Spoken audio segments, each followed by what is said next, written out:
Okay. तो हम लोग ये प्रोबेबली लास्ट वीडियो होगा बायोमॉलिक्यूल का झारखंड बोर्ड के एग्ज़ाम के नज़रिए से। हमने पिछले क्लास में कार्बोहाइड्रेट्स, प्रोटीन्स, एंजाइम, विटामिन्स ये सब क्या होते हैं इन सब के बारे में जाना। आज थोड़ा सा हम लोग को पढ़ना है न्यूक्लिक एसिड के बारे में। जो बायो बैकग्राउंड से जो बच्चे होंगे जिनका बायोलॉजी रहा होगा उनके लिए तो ये वीडियो ज़्यादा कारगर साबित नहीं होगा, क्योंकि वो सब चीज़ पढ़ चुके हैं ऑलरेडी बायोलॉजी में। लेकिन ये वीडियो जो नॉन बायोलॉजी है ना, उस बच्चों के लिए फिर भी अगर किसी का बायोलॉजी है भी तो थोड़ा सा फास्ट फॉरवर्ड करके देख लीजिएगा ताकि थोड़ा सा रिकैप हो जाए। तो चलिए ज़्यादा समय ना लेते हुए हम लोग स्टार्ट करते हैं ना आज का topic nucleic acid.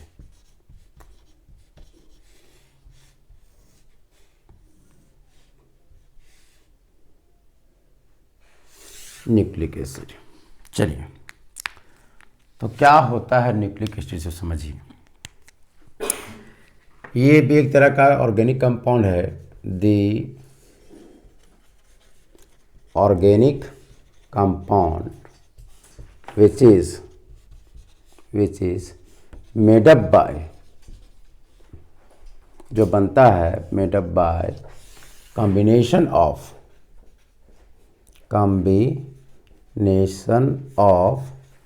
large number of nucleotides। जैसे ये प्रोटीन का अगर आपको डेफिनेशन याद होगा या प्रोटीन के बारे में पता होगा तो प्रोटीन क्या था। प्रोटीन भी तरह का मॉलिक्यूल होता है जो बहुत सारे अमीनो एसिड के मिलने से बनता है। तो वैसे ही न्यूक्लिक एसिड भी एक तरह का बायोमॉलिक्यूल ही है जो बनता है जब लार्ज नंबर में बहुत सारे न्यूक्लियोटाइड्स आपस में क्या करते हैं, कंबाइंड्स करते हैं।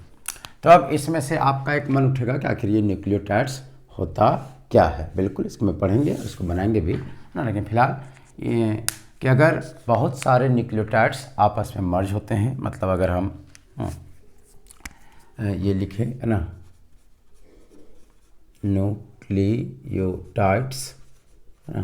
एन टाइम्स, मतलब बहुत सारे मिल के अगर ये आपस में जुड़ के एक मॉलिक्यूल बन जाए, न्यूक्लियोटाइड्स हो जाए है ना एन बार, तो यही जो बना उसी का नाम है न्यूक्लिक एसिड। ऐसे ठीक है। तो इस तरीके से है ना हम लोग बात कर सकते हैं न्यूक्लिक एसिड। और हमारे बॉडी में जो न्यूक्लिक एसिड पाया गया है वो दो तरह का पाया गया है। न्यूक्लिक एसिड एक का नाम है आपका DNA और एक का नाम है RNA। देखिए DNA में भी देखिएगा तो आपको Na जो है वो न्यूक्लिक एसिड को बता रहा है, ये Na है ये भी क्या बता रहा है न्यूक्लिक एसिड को, और जो D है वो है डिऑक्सी राइबोज। तो डिऑक्सी राइबोज है ना, और ये R बता रहा है राइबोज के बारे में, राइबोज के बारे में। देखिए तो अगर दोनों में राइबोज है लेकिन एक बिना ऑक्सीजन का, देखिए डीऑक्सी मतलब ऑक्सीजन निकला हुआ और क्या एक ऑक्सीजन के साथ मतलब राइबोज ऐसे करके।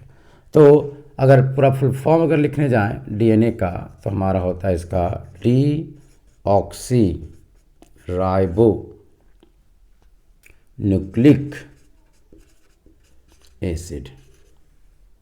इसमें ई होगा जी न्यूक्लिक एसिड में, यहाँ पे ई ऐसे न्यूक्लिक एसिड। और उसका होगा आपका आरएनए का राइबोन्यूक्लिक एसिड, राइबोन्यूक्लिक एसिड ऐसे।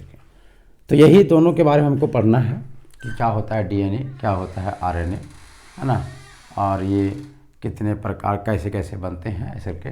और हमारे अगर एग्ज़ाम के लिए देखा जाए तो जो 3 मार्क्स का सवाल आता है वो आता है difference between DNA and RNA.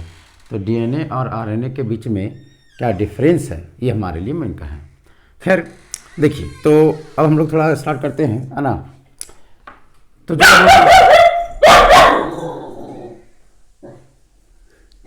रे देखिए, तो जो न्यूक्लियोटाइड्स है मेरा, चलिए न्यूक्लियोटाइड्स के बारे में बात करते हैं। या तो न्यूक्लिक एसिड जो भी आपका, चाहे डीएनए हो या आरएनए हो, इन दोनों में देखिएगा तो इसमें मेनली 3 तरह के, मेनली क्या मतलब 3 ही तरह के ना, मेनली है ना 3 कंपोनेंट्स होते हैं। 3 चीज़ों से मिल के बना रहता है हमारा डीएनए और आरएनए। जिसमें से एक होता है हमारा बेस, मतलब एक बेस होता है, एक इसमें उपस्थित होता है शुगर, और तीसरा होता है आपका फॉस्फोरिक एसिड, जिसको अगर उसमें H को निकाल दीजिएगा तो फॉस्फेट के भी नाम से जाना जाता है, ऐसे के। तो हमारे जितने भी डीएनए आरएनए हैं, या तो न्यूक्लिक एसिड है या तो न्यूक्लियोटाइड बोलिए, है ना, इनमें 3 चीज मुख्य रूप होता है, एक बेस, एक शुगर और एक क्या, फॉस्फेट। अच्छी बात क्या है कि आपका शुगर से ही जुड़ा होता है दोनों, मतलब इस शुगर से ही जुड़ा होगा हमारा बेस, और शुगर से ही जुड़ा होता है हमारा क्या होता है, ये फॉस्फेट, ऐसे क्या, मतलब अटैच होता है किससे, शुगर से ही। तो चलिए हम लोग 1 बाय 1 पढ़ते हैं कि कौन से बेस होते हैं, कौन से शुगर होते हैं, फॉस्फेट। तो सबसे पहले हम लोग आते हैं, मान लीजिए बेस का। देखिए, ये ऑल बेसेस, जितने भी बेस होते हैं, ऑल जितने भी बेस होते हैं, बेसेस कंटेन्स नाइट्रोजन आइटम, ये सब के सब नाइट्रोजन आइटम बेस होते हैं। इसी कारण से इनको अल्सो कॉल्ड इसको कहा जाता है नाइट्रोजीनस बेसिस। तो इसमें जितने भी बेस होते हैं, that all are nitrogen containing bases, that's why इनको नाइट्रोजीनस बेस भी कहा जाता है, नाइट्रोजन कंटेनिंग वाले बेस। और टोटल 5 तरह के है ना बेस पाए गए हैं, ये आपको ध्यान रखना होगा, है ना। स्ट्रक्चर आपको बनाना है, जिसमें से एक का नाम है आपका एडेनिन, जिसको शॉर्टकट में हम ए लिखा करते हैं, है ना। दूसरा आपका आता है क्या है, एडेनिन हो गया, गुआनिन जिसको जी से लिखते हैं। फिर आपके बाद आता है एक साइटोसिन, जिसको हम लोग सी से लिखते हैं। एक होता है आपका थाइमीन, जिसको हम लोग कैपिटल टी से लिखते हैं। और एक होता है यूरासिल, जिसको हम लोग कैपिटल यू से लिखते हैं। तो ये 5 तरह के बायोलॉजी लगे बच्चा, तो इसको आप ध्यान सुनिए, आपको ध्यान रखना होगा कि ये 5 बेस होते हैं, है ना। जिसमें से ये जो बेस होते हैं एडेनिन और गुआनिन, वो एक टाइप के होते हैं, है ना, 1 टाइप, मतलब इन लोग का स्ट्रक्चर मोर एंड लेस एक जैसा होता है, प्यूरिन के जैसा होता है, डबल रिंग होता है इसमें।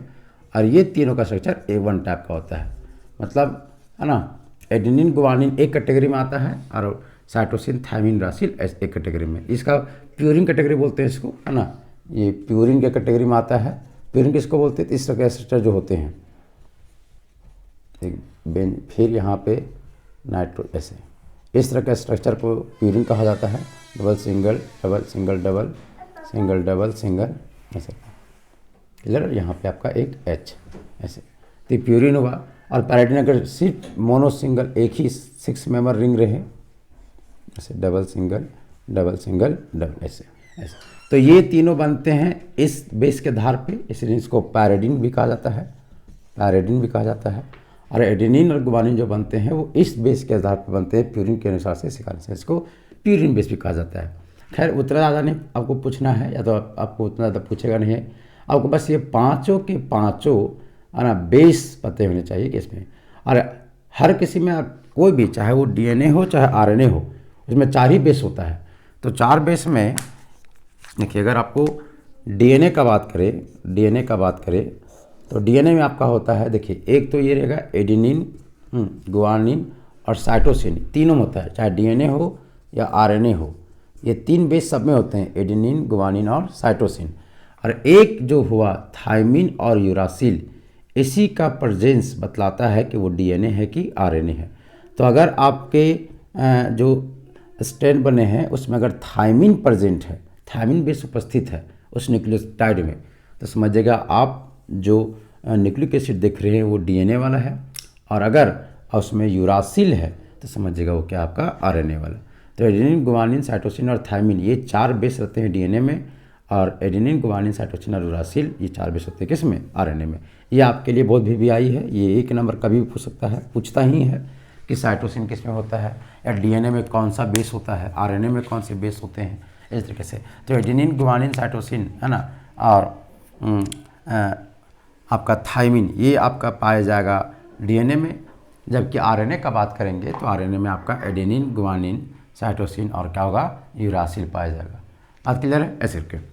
अब देखिए, जब भी अब ये बेस एक दूसरे से जुड़े रहते हैं तो ये थोड़ा सा जब हम स्ट्रीम उसमें ध्यान देंगे, आपको देखिए एक जान लीजिएगा, वन टैप से कभी नहीं मिलेगा, मतलब एडेनिन, गुआनिन से नहीं मिल सकता, साइटोसिन, थायमिन, यूरासिल से नहीं मिल सकता, क्योंकि ये एक ही टाइप के हैं। तो एक दो अलग अलग टाइप के बेस आपस में मैंने बॉन्डिंग बनाते हैं, हाइड्रोजन बॉन्डिंग। तो अगर ए जो होता है वो बैंड करता है टी के साथ, तो ए बैंड करता है टी जिसके पास डबल हाइड्रोजन बॉन्डिंग होता है। और जब गुआनिन जाएगा, क्योंकि गुआनिन प्यूरिन टाइप का है, तो गुआनिन प्यूरिन से नहीं मिल सकता कभी भी, ये जाएगा तो इसमें, तो ए अगर टी से गया तो क्या होगा, सी से। तो आपका गुआनिन जो होता है वो साइटोसिन के साथ जाता है, और इसमें ट्रिपल बॉन्ड होते हैं, तो इसको भी थोड़ा ध्यान रखिएगा। ए टी अगर ये डीएनए है तो थायमिन, वही अगर आरएनए रहेगा तो यहाँ पे यूरासिल हो जाएगा। तो ए या तो साथ जाएगा, एडेनिन जाएगा तो थायमिन के साथ या तो यूरासिल के साथ, वो डिपेंड करेगा कि डीएनए में उपस्थित है कि आरएनए में उपस्थित है। और गुआनिन जाएगा साइटोसिन के साथ, ऐसे गुआनिन और साइटोसिन में हमेशा ट्रिपल बॉन्ड होता है, और एडेनिन और थायमिन और यूरासिल का होता है डबल बॉन्ड होता है, ऐसे।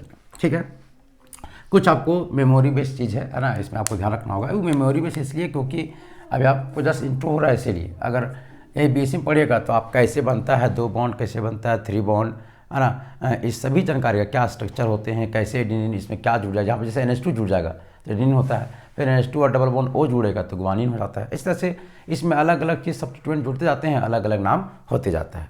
लेकिन अभी आपको उतना नहीं, बस आपको सिर्फ नामों से अवगत रखना है। तो हमारे जो न्यूक्लिक एसिड बने हैं, डीएनए चाहे आरएनए जो बने हैं, उसमें 3 चीज़ उपस्थित होता है, जिसमें एक बेस, एक शुगर और क्या, एक फास्फोरिक एसिड।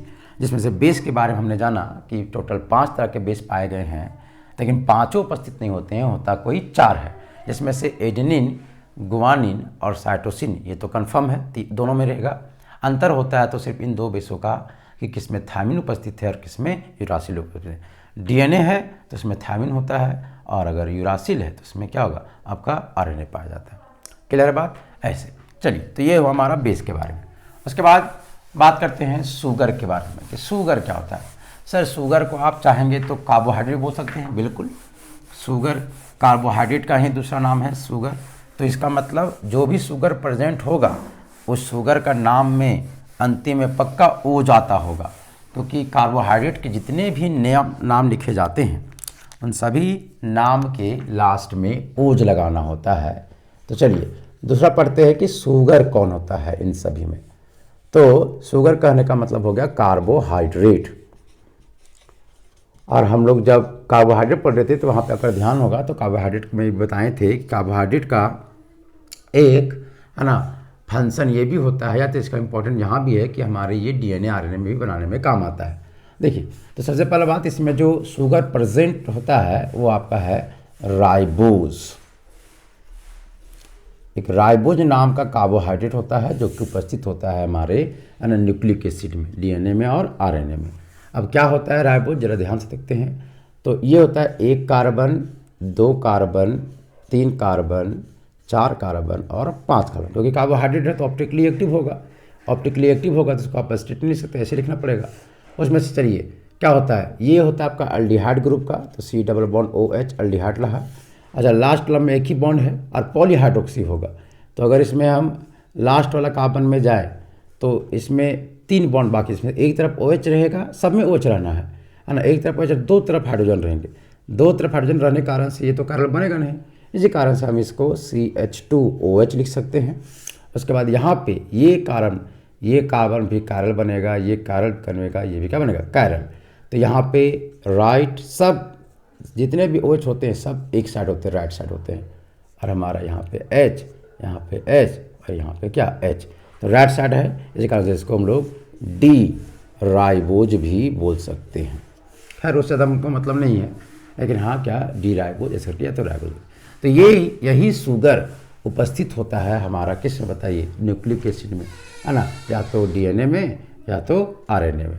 अब ये तो उसका हुआ साइक्लिक। अच्छा, इसको हम लोग किस किस और नाम से जान सकते हैं, तो भैया इसमें एल्डिहाइड है, इसी कारण से इसको हम लोग अल्डोज भी बोल सकते हैं। 1 2 3 4 5 इसमें देखा जाए तो 1 कार्बन 2 कार्बन 3 कार्बन 4 कार्बन और 5 कार्बन है।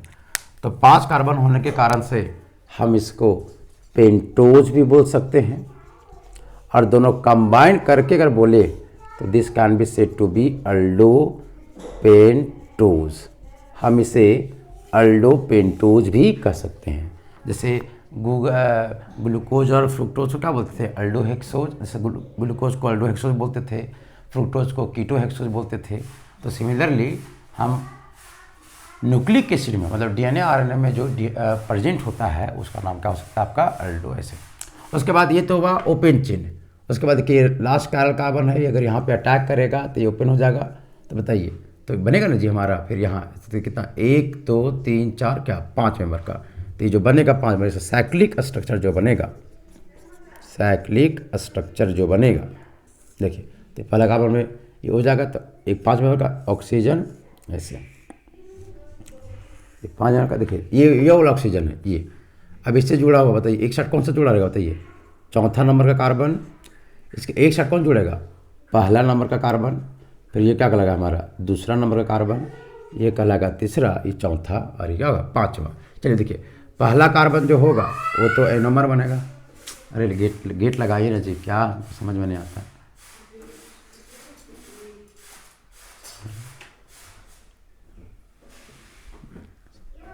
वहाँ लगे गेट लगाइए।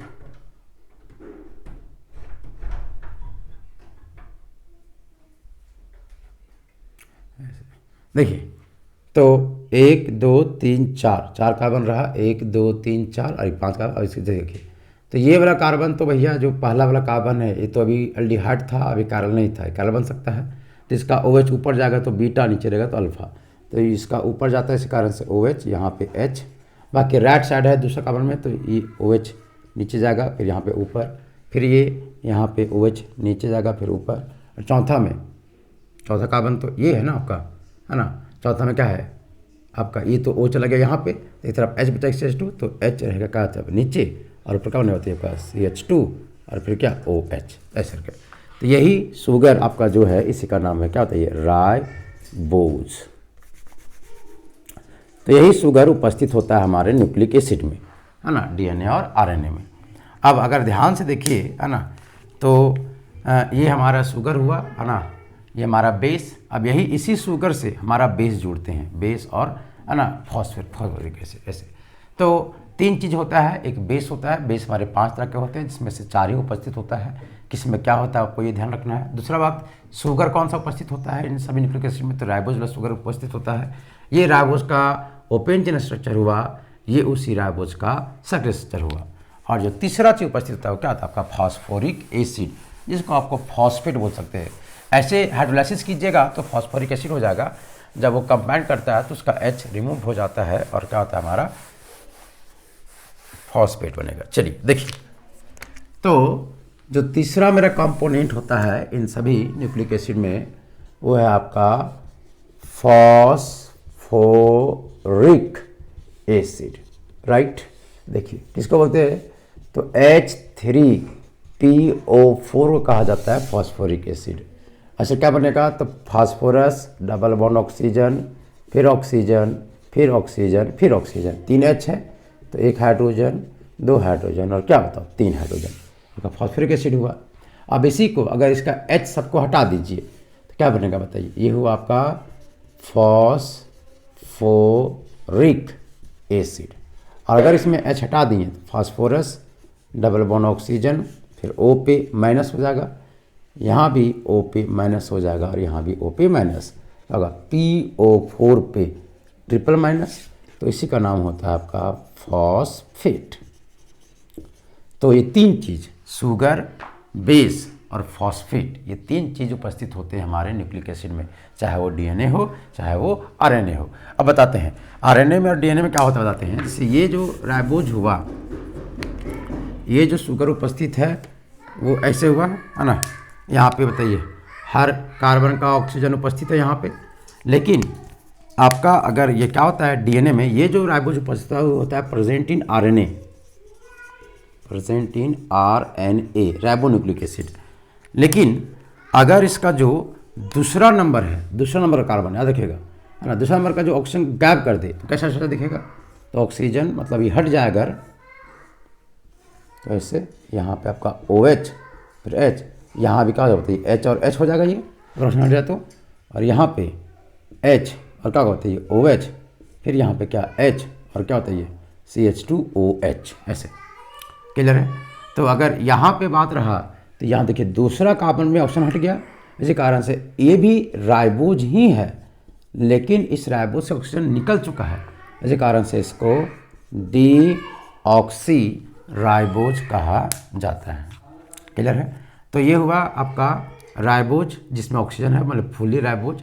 तो ये जो बेस होता है ये भी बेस सॉरी ये जो शुगर ये भी शुगर है, लेकिन ये शुगर है भी तो ऑक्सीजन, तो नॉर्मल इसका राइबोज बोलते हैं। इसी कारण से इसका नाम पड़ता है आरएनए राइबो न्यूक्लिक एसिड ऐसे।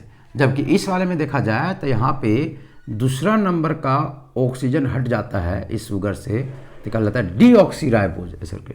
और ये डीएनए ये जो शुगर होता है वो प्रेजेंट होता है हमारा किस में, डीएनए में। और इसी अलग अलग शुगर के प्रेजेंट होने कारण से प्रेजेंट इन किस में होता है डीएनए, इसका नाम हम लोग डीएनए और आरएनए पढ़ा है। ये जो आर और ये जो डी लगा है वो इसी शुगर को देख के लगा है कि कौन सा शुगर है, राइबोज वाला शुगर है कि डीऑक्सी राइबोज वाला शुगर है। डीऑक्सी राइबोज शुगर रहेगा, इसका मतलब दैट इज है ना अब आपका डीएनए, और अगर उसमें राइबोज शुगर होगा तो इसका मतलब वो क्या होगा हमारा आरएनए। क्लियर है बात। तो ये थे आपके है ना सभी कंपोनेंट्स। अब चलिए कैसे बनता है न्यूक्लियोटाइड्स बताते रहो, वही न्यूक्लियोटाइड्स आपस में मर्ज करते चलेगा तो आपका बनेगा डीएनए और आरएनए। चलिए ठीक है। तो अब हम लोग पढ़ेंगे न्यूक्लियोसाइड। न्यूक्लियोसाइड और न्यूक्लियोटाइड पढ़ेंगे क्या होता है सो, उसके बाद फिर डीएनए आरएनए में डिफरेंस, उसके बाद ये टॉपिक खत्म हो जाएगा है ना आपका। एकदम बहुत इजी सवाल आएगा बायोमोलिक्यूल से, एकदम बेहद इजी, जब बहुत ज़्यादा टफ सवाल आता नहीं है, सिंपल सवाल आते हैं जो आपको ध्यान रखना चाहिए है ना। चलिए देखिए, तो पहला चीज पढ़ते हैं न्यूक्लियोसाइड्स किसको बोलते हैं। देखिए देखिए वहाँ लिखे थे न्यूक्लियोटाइड्स, वहाँ TIDE था, यहाँ पे SID है, न्यूक्लियोसाइड्स है। किसको बोला जाता है न्यूक्लियोसाइड, जरा ध्यान से देखते हैं। तो ये वैसे ऑर्गेनिक कंपाउंड है, दोज ऑर्गेनिक कंपाउंड, वैसे organic compounds which is made up by, बनते हैं made up by combination of है ना ए राइबोज या डीऑक्सी राइबोज। मतलब राइबोज होना चाहिए तो डीऑक्सी, मतलब आरएनए है तो राइबोज वाला शुगर, और अगर डीएनए बना रहे तो डीऑक्सी राइबोज वाला, मतलब बिना ऑक्सीजन वाला, combination of ribose sugar with है ना विथ नाइट्रोजीनस बेस। मतलब एक शुगर, मतलब अगर शॉर्ट में बोले तो शुगर और बेस के मिलने से, मतलब आपका अगर शुगर हो है ना और शुगर में बेस को जोड़ दिया जाए तो इससे जो बनता है ना वही कहलाता है आपका न्यूक्लियोसाइड। तो शुगर और बेस के मिलने से जो ऑर्गेनिक कंपाउंड बनता है वो कहलाता है आपका न्यूक्लियोसाइड। देखिए अब कहाँ पे, देखिए जितने भी बेस जुड़ते हैं, देखिए हमारा जो शुगर है ऑल दी बेसिस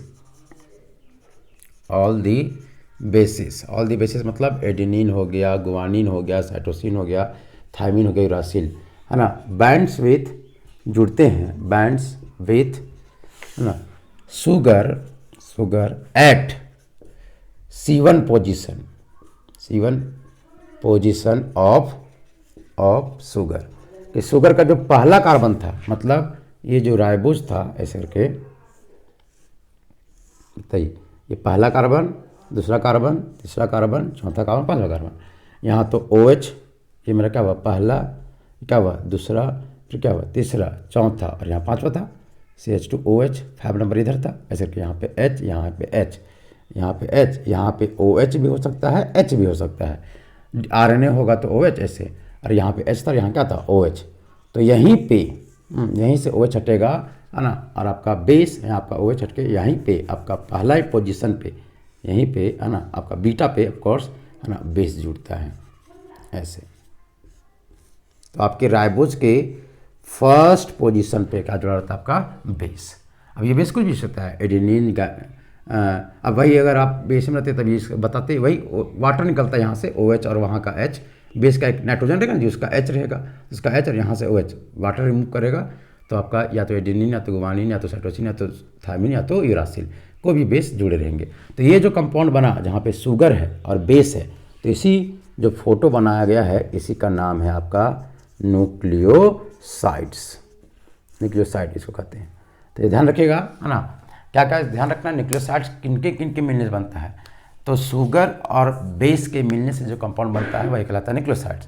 दूसरा वो क्या बेस कहीं भी जुड़ता है, तो नहीं, बेस आपका जो बाइंड होता है वो शुगर के फर्स्ट पोजीशन पे जुड़ता है, ऐसा क्लियर है बात। उसके बाद न्यूक्लियोसाइड्स का अगर बात आया तो फिर अगला आता है आपका न्यूक्लियोटाइड्स किसको बोलते हैं। तो बस थोड़ा सा आपने जो न्यूक्लियोसाइड बनाया, अब अगर इसमें फॉस्फेट जोड़ दीजिए, फॉस्फोरिक एसिड के साथ इसको मिला दीजिए, है ना, फॉस्फोरिक एसिड मिला दीजिए अगर इस न्यूक्लियोसाइड्स में, तो उससे जो बनेगा वो कहलाएगा न्यूक्लियोटाइड, है ना। मतलब बेस भी हो, शुगर भी हो और फॉस्फोरिक एसिड, तीनों मिला के जो चीज़ बनेगा वो कहलाएगा मेरा क्या, न्यूक्लियोटाइड्स। और सिर्फ बेस और शुगर के मिलाने से जो बनता है उसका नाम होता है न्यूक्लियोसाइड्स। तो क्या बोलेंगे हम, है ना, कि वैसे those organic compounds which is prepared by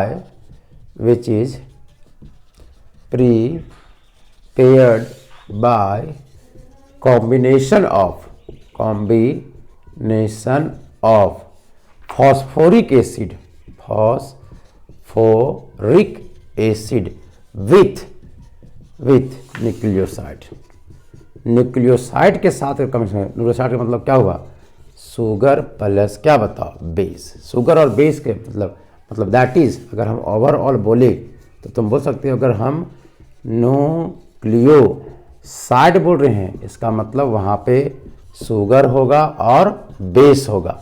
लेकिन अगर कोई न्यूक्लियोटाइड बोल रहा है इसका मतलब वहाँ पे शुगर भी है, वहाँ पे बेस भी है और साथ ही साथ है वहाँ पे क्या होती है, फॉस्फोरिक एसिड।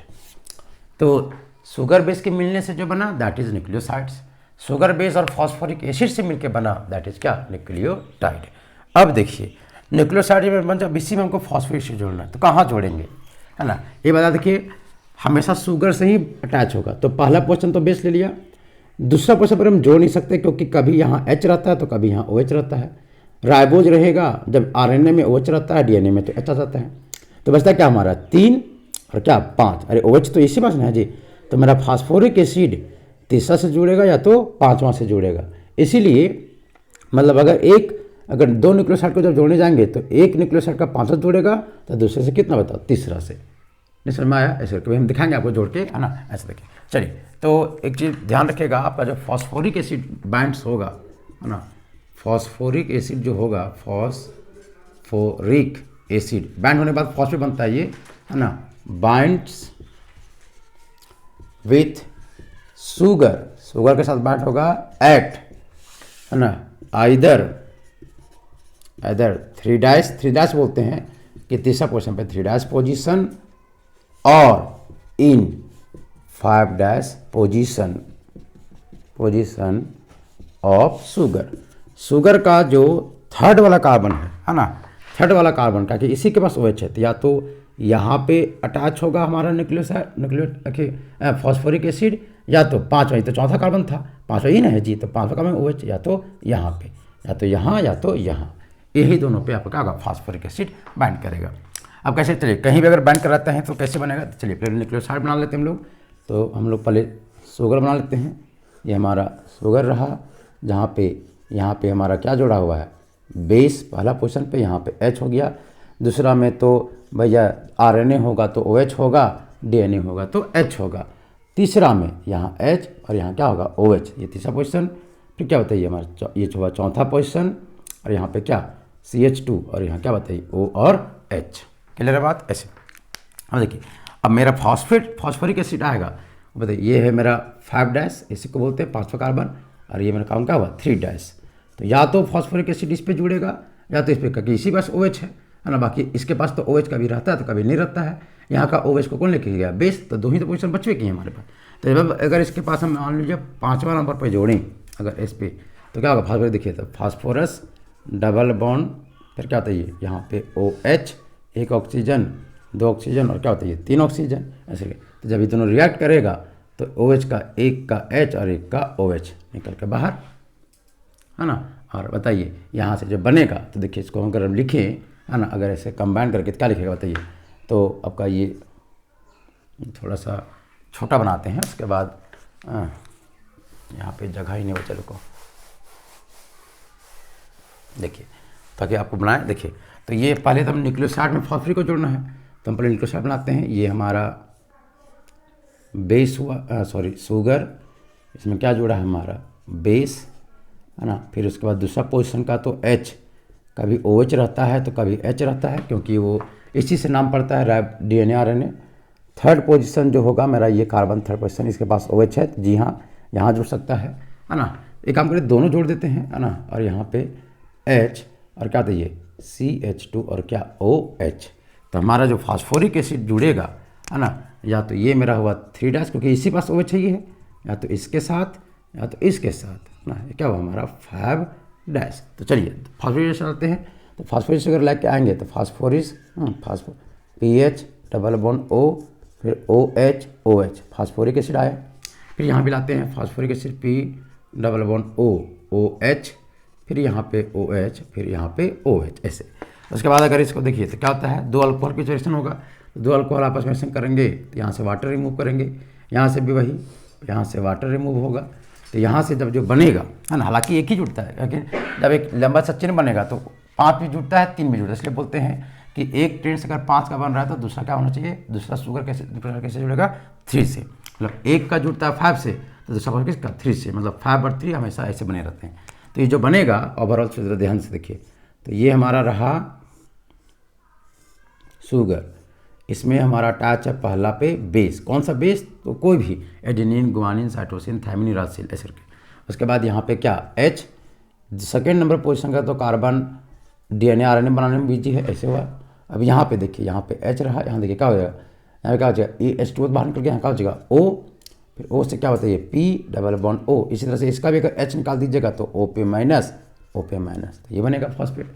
वैसे ही अगर यहाँ पे बनाइए तो H, फिर क्या होता है ये CH2, फिर यहाँ पे क्या बताइए O, फिर P double bond O OP minus OP minus. देखिए तो ये जो चीज़ बना, हालांकि हम एक जगह जोड़ सकते हैं, तो इसमें क्या है बेस भी है, शुगर भी है और क्या बताओ फॉस्फेट भी है। तो यही जो चीज़ बना है, ये जो फुकरा बना, इसी का नाम है आपका क्या होता है ये न्यूक्लियोटाइड्स। न्यूक्लियोटाइड इसी को बोलते हैं हम लोग न्यूक्लियोटाइड। सिर्फ शुगर और बेस रहेगा तो न्यूक्लियोसाइड, लेकिन शुगर बेस और फॉस्फेट ये तीनों मिल के जो कंपाउंड बनाते हैं, है ना, वो क्या कहलाते हैं आपके, है ना, न्यूक्लियोटाइड्स। याद रखिएगा आपका जो भी न्यूक्लियोटाइड्स बैंड होगा, है ना, वो हमेशा या तो 3' से होगा और क्या 5' से, मतलब एक बेस में 3 से जुड़ेगा तो उससे क्या 5 से फॉस्फेट ऐसे करके। बात क्लियर है ऐसे। तो इस तरीके से हमारे अब देखिए दूसरा जो होगा, दूसरा मतलब ये क्या करेगा बताइए, दूसरा अगर न्यूक्लियोसाइड होता तो ये उसके 5 से जुड़ता, फिर इसका 3, फिर उसका 5, फिर उसका 3 ऐसे करके। तो जब भी एक फॉस्फेट जोड़ने का काम करेगा तो हमेशा एक न्यूक्लियोसाइड को पकड़ा 3 से तो अगला को 5 से ऐसे करके। चलिए देखिए, चलिए ठीक है, इसको उतार लीजिए। जैसे आपको समझाते भी क्या समझाएं, तो इसी तरीके से जुड़ते जुड़ते जाता है और एक लंबा सा चेन बनता है, और वही चेन हमारा बनता है क्या आपका DNA या तो RNA। जैसे मान के चलिए देखिए ऐसे रहेगा कि ये रहा मान लो हमारा शुगर, ऐसे ये मान लीजिए हमारा क्या रहा शुगर, ठीक है। चलिए इधर है मेरा 3' पोजीशन, इधर क्या है मेरा 5'। अच्छा बताइए इसे क्या जुड़ा होगा हमारा बेस, 1 डैश पे, ठीक है। उसके बाद देखिए इस 3 डैश से एक फॉस्फेट आएगा जो इस शुगर को जोड़ेगा 3 से, तो अगला जो शुगर होगा उसको बताइए ये कहाँ से जोड़ेगा, बताइए 5 डैश से। फिर यहाँ होगा 3 डैश और इसमें इधर क्या जुड़ा होगा बताइए, हमारा बेस।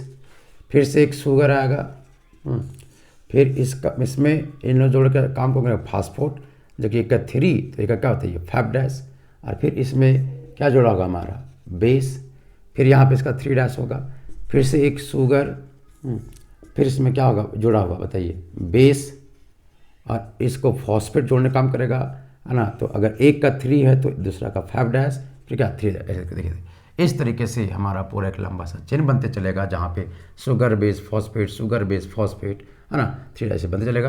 तो यहाँ पे, है ना, तो इसी चीज़ को देखिए, तो यही चीज़ रिपीट नहीं हो रहा, देखो sugar base phosphate, sugar base phosphate, यही ना है, तो इस चीज़ यही चीज़ रिपीट हो रहा है। तो इसी चीज़ का नाम क्या है बताइए आपका न्यूक्लियोटाइड। और यही चीज़ बार बार रिपीट हो रहा है, देखो sugar base phosphate, sugar base phosphate, ऐसे बाइंड होते चल रहा है, और इसी से हमारा बनता है अंततः RNA, या तो क्या बताइए DNA। करके वो डिपेंड करता है कि इसमें शुगर कौन वाला है, राइबोज वाला है कि डीऑक्सी राइबोज वाला है, और बेस कैसा कैसा, इस तरीके से। तो इस तरीके से इसलिए, है ना, इसलिए कभी कभी बोलता भी है कि अगर मान लीजिए, है ना, ऐसा। चलिए, तो ये था जो आपका न्यूक्लियोटाइड्स और ये कैसे बनते हैं, और यही जो हमारा चेन बन रहा है ना, ऐसे से एकदम लंबा सा, है ना, आपके, है ना, हज़ारों संख्या में न्यूक्लियोटाइड्स ऐसे कंबाइन होते हैं, और वैसे ही लार्ज नंबर जब न्यूक्लियोटाइड्स आपस में कंबाइन होते चलेगा, है ना, तो वो हमारा निर्माण करता है न्यूक्लिक एसिड का। अब वो न्यूक्लिक एसिड में राइबोज वाला शुगर है कि डीऑक्सी राइबोज वाला शुगर है, उसके अनुसार से, है ना, हम उसको DNA या तो RNA के नाम से पुकारते हैं। क्लियर है बात।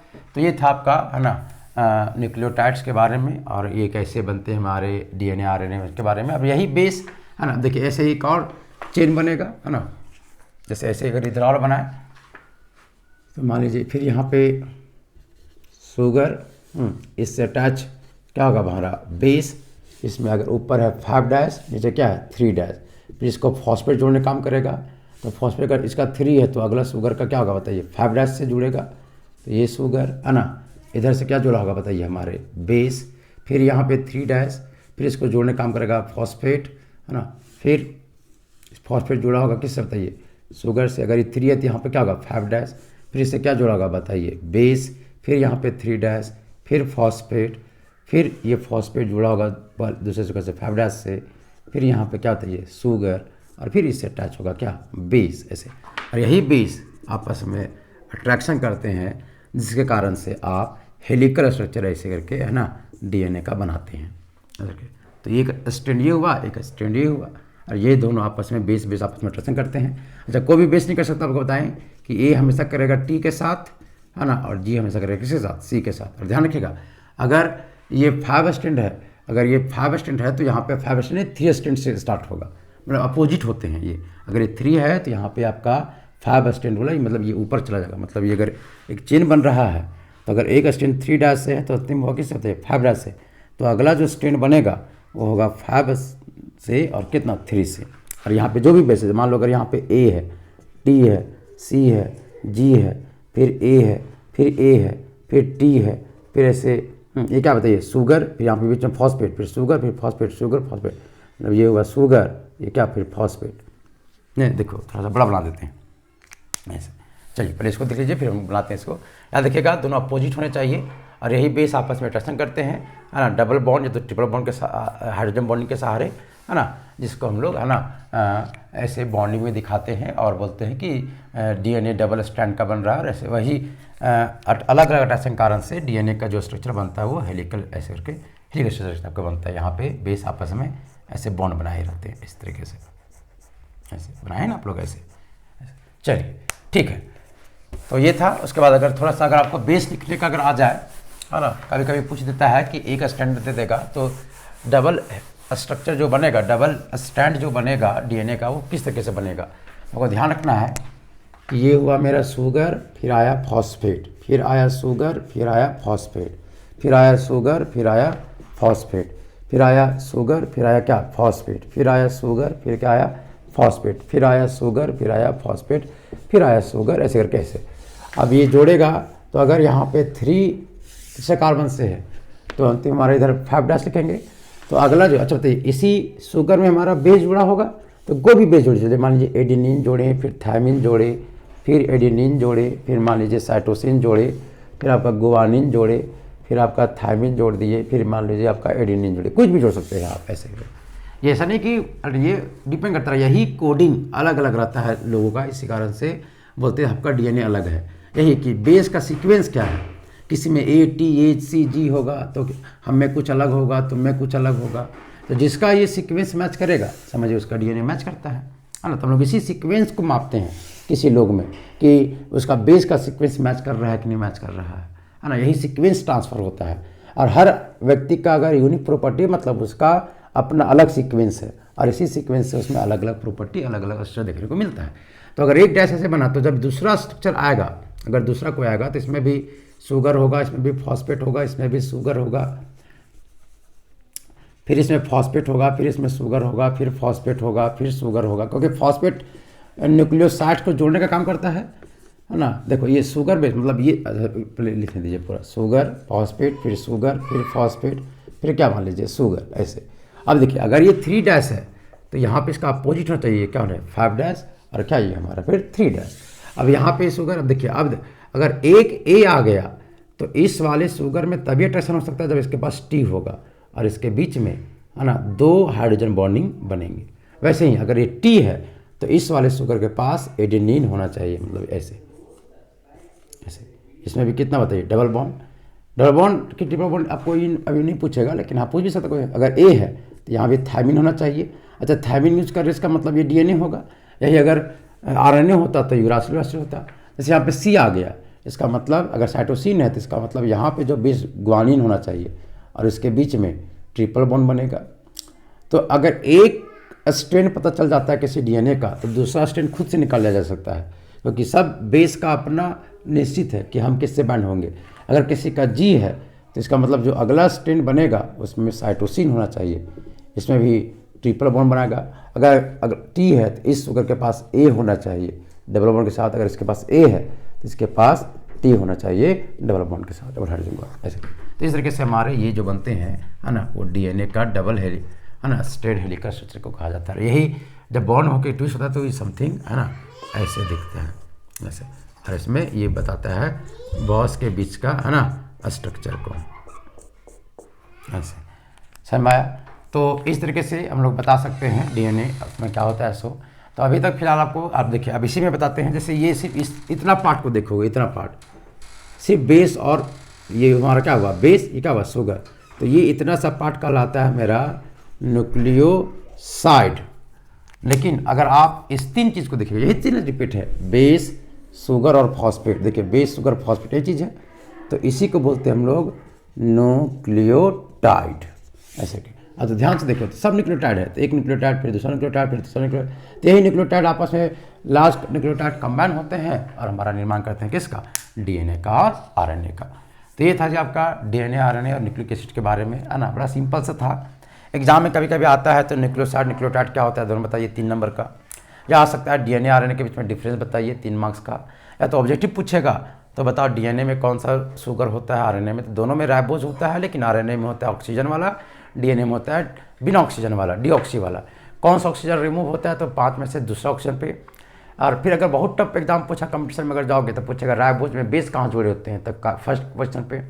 फॉस्फेट कहाँ बैंड होता है तो 3rd पे या तो 5 पे, है ना। और राइबोज का जो डीऑक्सी नेचर होता है, ऑक्सीजन का रिमूवल जो होता है DNA में, वो कौन से कार्बन का ऑक्सीजन उठता है तो कैसे, सेकेंड में। इस तरीके से, तो इस तरह से हम लोग बात कर सकते हैं। अब एक लास्ट कि अगर आपसे DNA RNA का डिफरेंस पूछ दे कैसे, तो डिफरेंस अगर आप पूरा समझ गए तो पूरा लिख सकते हैं, है ना। तो चलिए कुछ हम DNA RNA के बीच में डिफरेंस लिख देते हैं, है ना। कम से कम 4-5 तो आपको लिखना ही पड़ेगा, है ना। देखिए तो difference between DNA and RNA, तो DNA और इधर लिखेंगे हम लोग RNA। ये एकदम स्ट्रेट फॉरवर्ड्स वाला आएगा, ये दोनों के बीच में डिफरेंस लिखिए, है ना ऐसे करके। तो चलिए सबसे पहला क्या लिखेंगे, सबसे पहले तो इसका फुल फॉर्म ही लिख दीजिए, तो डीऑक्सी राइबो न्यूक्लिक एसिड, इसका क्या नाम होगा? इसका नाम होगा राइबो न्यूक्लिक एसिड। उसके बाद इसका नाम से ही पकड़ा रहा है, इसमें जो शुगर प्रेजेंट होता है, शुगर प्रेजेंट, वो होता है आपका डीऑक्सी राइबोज शुगर होता है। जबकि इसमें दूसरा में, इसमें जो शुगर होता है आरएनए में, शुगर जो प्रेजेंट होता है वो क्या होता है? राइबोज शुगर होता है। मतलब ऐसे कि इसमें डीऑक्सी वाला राइबोज होता है, इसमें ऐसे है। तीसरा बात इसके लोकेशन को लेकर के, अगर ये अपने बॉडी में खोजे तो कहाँ मिलेगा? तो ये present in nucleus of the cell, cell के न्यूक्लियस में होता है। जबकि आरएनए आपका होता है प्रेजेंट इन है ना साइटोप्लाज्म ऑफ सेल, सेल का जो साइटोप्लाज्म न्यूक्लियस के बाहर जो लिक्विड्स होते हैं उसमें प्रेजेंट होता है क्या? हमारा आरएनए। उसके बाद चौथा का बात करेंगे, इसमें जो बेस प्रेजेंट होता है, बेसिस जो प्रेजेंट होते हैं डीएनए में, वो होता है आपका एडेनिन, गुआनिन, साइटोसिन और क्या? थायमिन। जबकि इसमें अगर हम बेसिस प्रेजेंट का बात करें, इसमें कौन कौन से बेसिस प्रेजेंट होंगे? तो आपके एडेनिन, गुआनिन, साइटोसिन और क्या बताइए? यूरासिल। ठीक है। उसके बाद पांचवा पॉइंट इसमें लिख सकते हैं कि डीएनए जो होता है वो डबल स्ट्रैंड का होता है, डबल स्ट्रैंड हेलिकल स्ट्रक्चर। ये ऐसे बनाते हैं ना हम लोग, इसको हेलिकल बोलते हैं। देखिए ये ऐसे नहीं है, आर्ट के जैसा नहीं है, ये ऐसे और उसी में फिर ऐसे ऐसे बना हुआ ऐसे। तो ये डबल स्ट्रैंड हेलिकल स्ट्रक्चर बनाता है, ये हेलिकल स्ट्रक्चर। जबकि ये सिंगल स्ट्रैंड होता है, मात्र एक ही स्ट्रैंड का होता है, सिंगल स्ट्रैंड हेलिकल स्ट्रक्चर का होता है ये। उसके बाद छठा पॉइंट अगर लिख सकते हैं इसमें, तो क्या लिख सकते हैं कि ये जो डीएनए होता है वो होता है ना, use to transfer the genetic properties. DNA होता है वो जेनेटिक प्रॉपर्टी को ट्रांसफर करने में काम आता है ना, one person to another person, है ना ऐसे। जबकि आरएनए का जो यूज होता है वो होता है used in preparation of protein के बनाने में इसका हम लोग उपयोग किया करते हैं। तो ये थे आपके है ना डीएनए नंबर 6 आपका काफ़ी है ना। तो इतना आपको ध्यान रखना है ना। और ये आपका बायोमॉलिक्यूल्स है ना, यहीं पे समाप्त होता है। कुछ चीज़ें हैं, जैसे कुछ रिएक्शंस है, उसको हम अल्डिहाइड कीटोन ने अपना इसलिए नहीं बताएं, उसको बस 5 रिएक्शन ग्लूकोज का वो आपको लिख के दे देंगे, सिंपल है वो, है ना। आपको बस ध्यान रखना उतना सा, है ना। उसके बाद कुछ विटामिन्स के केमिकल्स नाम आपको ध्यान रखना है। उसके बाद आपका समाप्त हुआ। तो आपका जो टेस्ट होगा उसमें ये ऑफकोर्स ये चैप्टर रहेगा, है ना, उसको ध्यान से पढ़िए। चलिए, ऑल द बेस्ट। अब हम लोग अगले वीडियो में है ना अगला है ना देखेंगे, कुछ ट्राई करेंगे।